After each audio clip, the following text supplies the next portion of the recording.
And Optimus Prime's like, dude, where did you come from?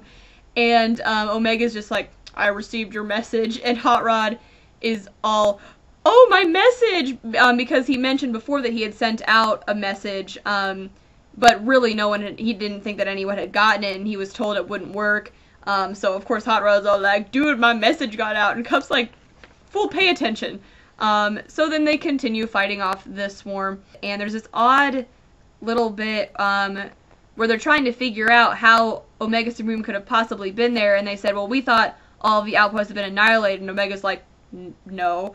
And Prowl says, well, the Decepticons most certainly would have focused on taking you out. You know, he's kind of a big target. And Omega Supreme just says, I am Omega Supreme. Way to steal dialogue from Megatron, but whatever. And you know what?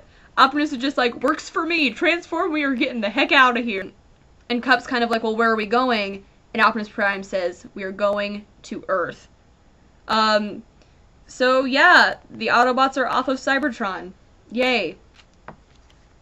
But then we go to the coolest page in the entire book. Even cooler than Random Omega Supreme. Wow. Check that out. Megatron is fighting Devastator. That is awesome. And I would not have ever expected that that was something I was going to see, but the pages of them fighting is like the coolest thing that I've ever seen. I mean, Megatron versus Devastator, what a cool concept. Ha.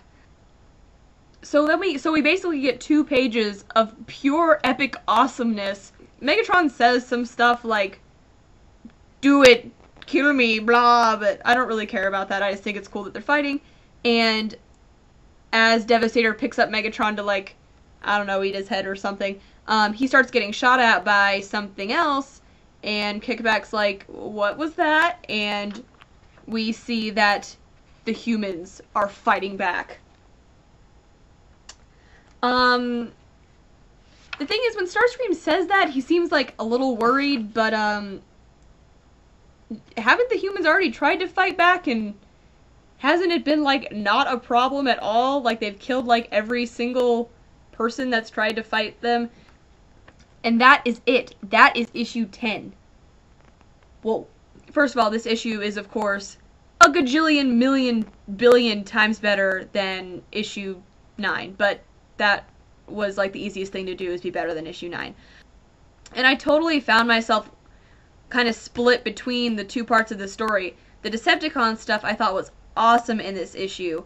Getting to see that it was the Constructicons that are going against Megatron, and getting to see Megatron fight Devastator is, like, so cool. And the dialogue between Starscream and Megatron was really nice. And it was nice to see Starscream was more than just, I'm gonna take control of the Decepticons, I'm gonna kill Megatron. It seemed more like he was doing it for the Decepticon cause, which is kind of nice.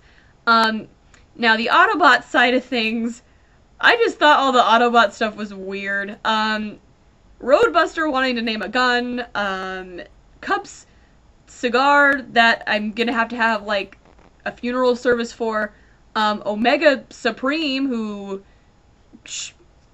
came out of nowhere, but no one cared because he's Omega Supreme, so he can do whatever he wants with, like, no, you know, he doesn't need to explain himself.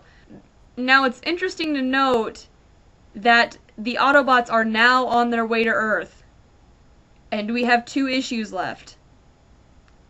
I'm interested to see how this will all work out in these next 2 issues. Basically, the Autobots don't have a ton of time to fix this.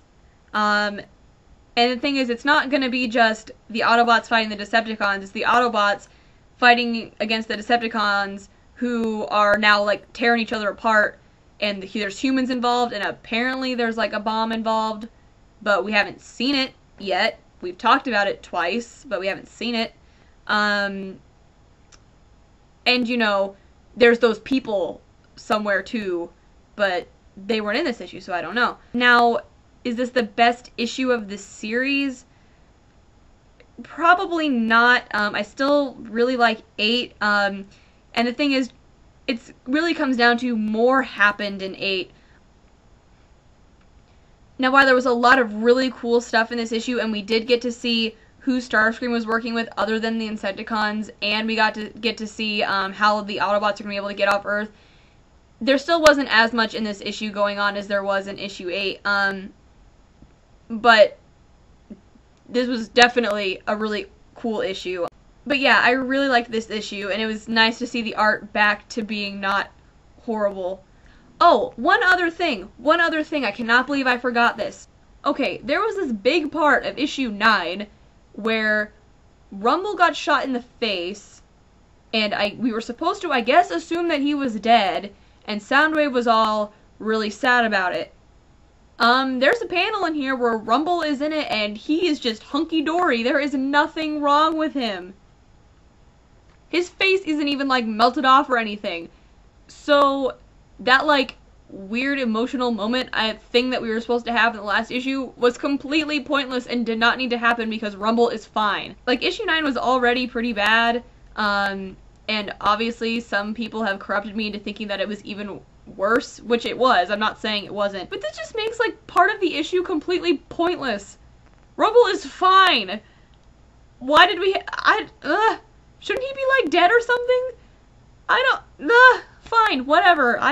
Whatever. I don't know. Maybe the Decepticons, like, used Cup's cigar, they somehow stole it from him on Cybertron, and it had magic powers, and it revived Rumble from the dead. That is the only... That is how I'm going to explain the disappearance of the cigar randomly, and Rumble being absolutely fine after apparently dying in the last issue. But, whatever. So yeah, obviously this issue really got me worked up for a bunch of different reasons. And even if it wasn't the best issue ever, I like the fact that it had a lot of stuff for me to get excited about. So overall, yeah, it was a good issue. Definitely better than 9. Definitely one of the better ones of the series, at least for me. I'm a little nervous about how this is all going to get wrapped up in the last 2 issues. It better not be super rushed or I'm going to be super mad. But that's it. Hopefully I'll be getting up the rest of my Maximum Dinobots reviews soon. Because I did also get Maximum Dinobots 5 today, and I'm also pretty pumped to talk about that, especially because I realized something very interesting about Hot Rod, who is in both of these series, and about a line that is almost exactly the same that he says in both issues, and you will see what I mean when I get to reviewing Maximum Dinobots 5. But that is it. If you haven't already subscribed, that'd be super awesome if you did subscribe. You can hear me ranting and raving about things like Cup's cigar even more.